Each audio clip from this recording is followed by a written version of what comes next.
Hi all. सो आज हम जिस चीज़ के बारे में डिस्कस करने जा रहे हैं वो करेंगे हम इंटरव्यू के बारे में कि भाई हम ने एक अगर नेटवर्क इंजीनियर की पोस्ट पर इंटरव्यू दे रहे हैं तो हमें क्या क्या आना चाहिए और हमें किस सवाल का जवाब किस हिसाब से देना चाहिए। ये मैं ये नहीं कह रहा हूँ कि जो मैं ये बताऊँगा वही सवाल पूछे जाएंगे, सवाल अलग हो सकते हैं, लेकिन ये जो मैं बताऊँगा वो कॉमन सवाल होंगे जो कि ऑलमोस्ट आपको हर इंटरव्यू में पूछे जाएंगे, बेसिक से लेके एडवांस तक।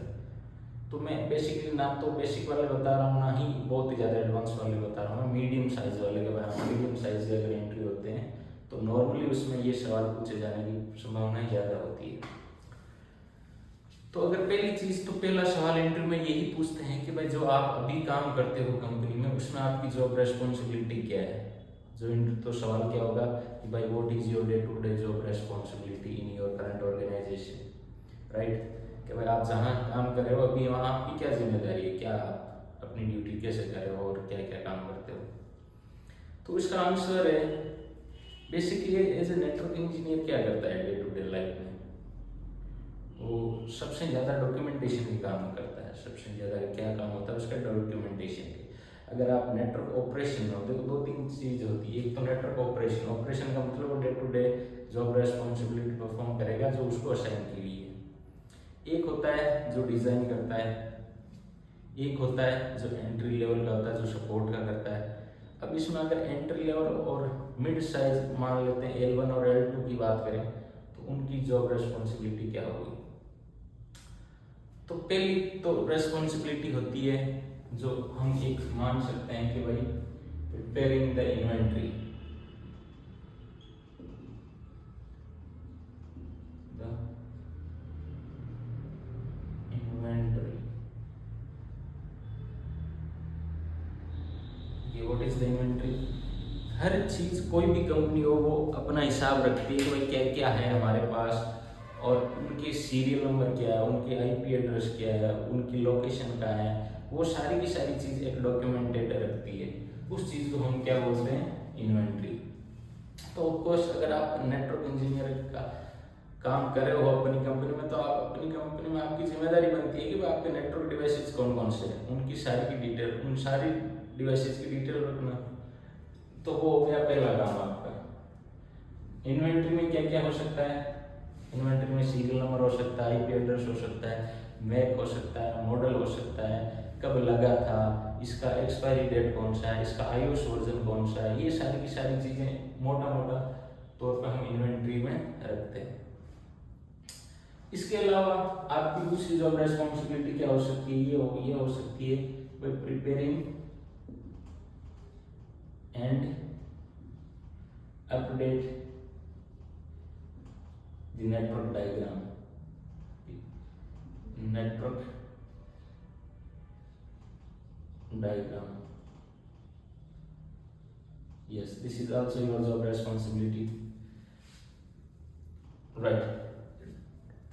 सबसे अगर एक इम्पोर्टेंट चीज है वो डायग्राम को मैं देता हूँ। अगर आप कई कंपनी में काम करते हो, अगर आपने हाथ से डायग्राम बना लिया उसका, किस मदद से, सीडीपी, सीडीपी की मदद से या एलएलडीपी की मदद से, तो आपको फ्लो ऑफ द ट्रैफिक पता चल जाएगा।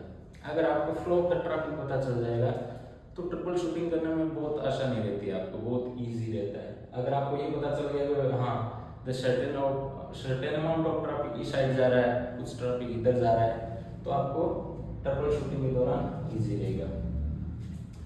अब डायग्राम जो सबसे फेमस सॉफ्टवेयर है डायग्राम का वो है वीजियो।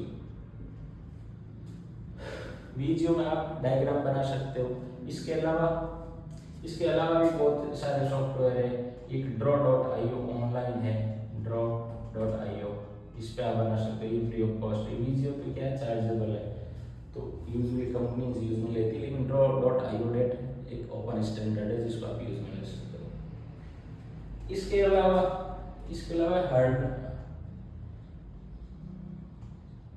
hardening your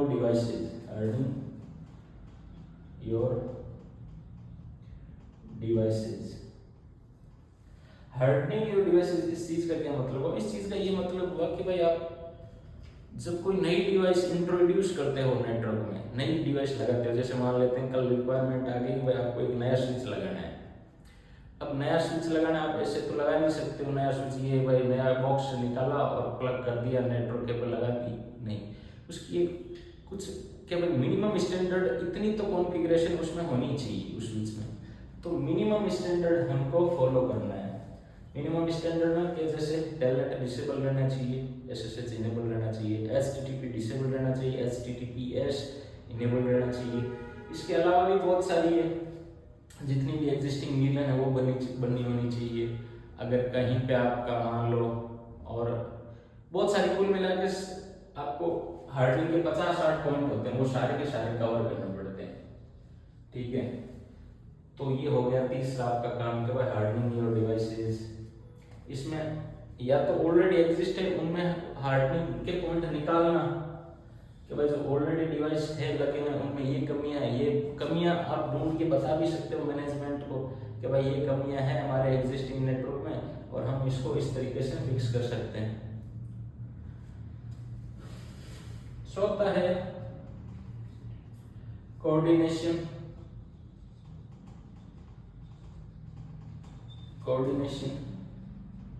with different stakeholder।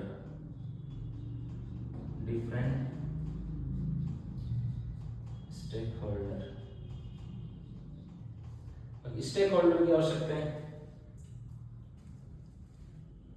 मान लेते हैं कोई इश्यू आ गया कंपनी में, एक इश्यू आ गया, बहुत एक सर्वर रीचेबल नहीं हो रहा है, ठीक है। अब वो सर्वर रीचेबल नहीं हो रहा है, इसके बहुत सारे पक्ष हो सकते हैं। एक पक्ष ये हो सकता है कोई नेटवर्क इश्यू है, एक पक्ष ये भी हो सकता है कोई सर्वर इश्यू हो, एक पक्ष ये भी हो सकता है कोई फायरवॉल पे इश्यू हो, एक पक्ष ये भी हो सकता है इंटरनेट का इश्यू हो। तब ये सारी की सारी टीमें जाके एक साथ मिलके काम करेगी, अपना अपना पक्ष देखेगी कि भाई हाँ मेरा वाला पार्ट ठीक है, अगली टीम में देखेगी मेरा वाला पार्ट ठीक है, अगले वो सिक्योरिटी टीम देखेगी भाई मेरा पार्ट ठीक है। तो ये सारी की सारी टीम एक कॉल पे आना, ठीक है, उनको ब्रीजिंग करना सारी टीम को। That is also job responsibility. आपकी क्या बनती है? एक जॉब रेस्पॉन्सिबिलिटी। ये सारी टीमों की बनती है, इट्स नॉट जस्ट नेटवर्क। ये अगर आप सर्वर टीम में, तो उनकी भी तो जिम्मेदारी बनती है कि भाई नेटवर्क टीम को कलेक्ट करो, सर्वर टीम को बुलाओ, सिक्योरिटी टीम को बुलाओ, प्रॉक्सी टीम को बुलाओ, सारी टीमें एक साथ आके, तो वो कोऑर्डिनेशन, ठीक है। अगला जो हम मेंशन कर सकते हैं 5 नंबर पॉइंट, वो है coordination with ISP and vendors. Coordination with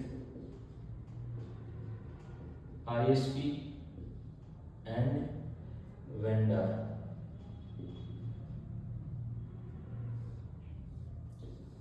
इस चीज क्या, पहली चीज तो ISP तो एक इम्पोर्टेंट चीज है। अगर आप मान लो शुरुआती इनिशियल लेवल पे हो, ज्यादा मतलब मान के चलो कि आप इनिशियल लेवल स्टेज पे हो, तो आपको ऐसा काम मिलेगा जब आपको सर्विस प्रोवाइडर से कांटेक्ट करना पड़ेगा। किस केसेस में?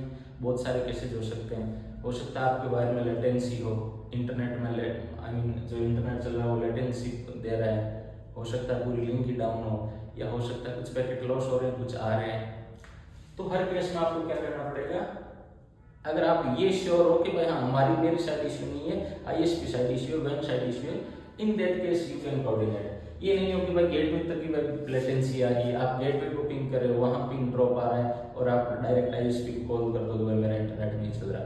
पहले अपना पार्ट चेक कर लिया कि भाई हाँ गेटवे तक क्लियर है मेरा, या फिर जो भी फायरवॉल है वहाँ तक डेटा क्लियर जा रहा है, लेकिन आगे कुछ दिक्कत है, तब आप किससे कोऑर्डिनेट कर सकते हो? ISP से।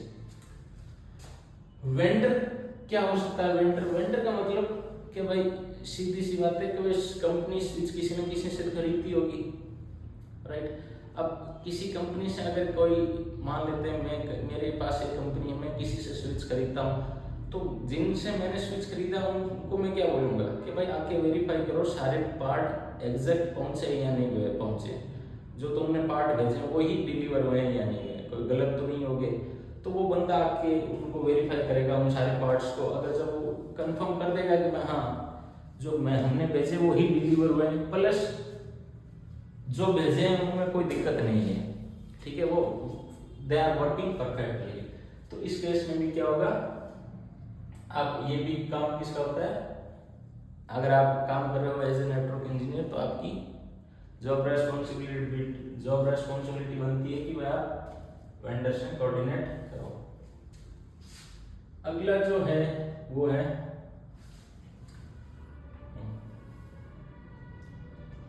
Inducting new switches and other networking devices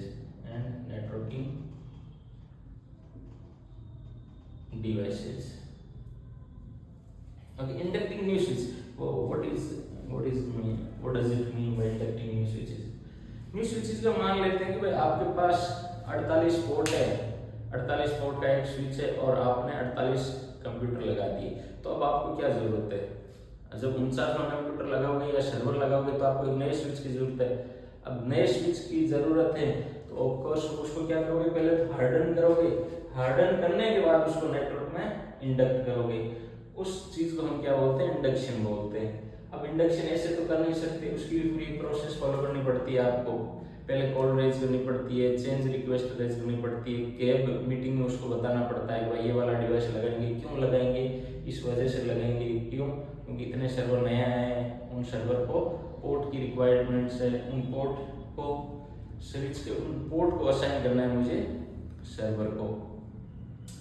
तो ये कॉमन और डिस्कस करते हैं इनको।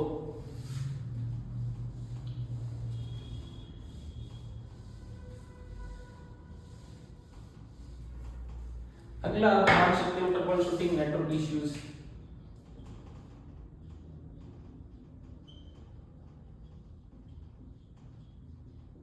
Trouble shooting day to day network issues.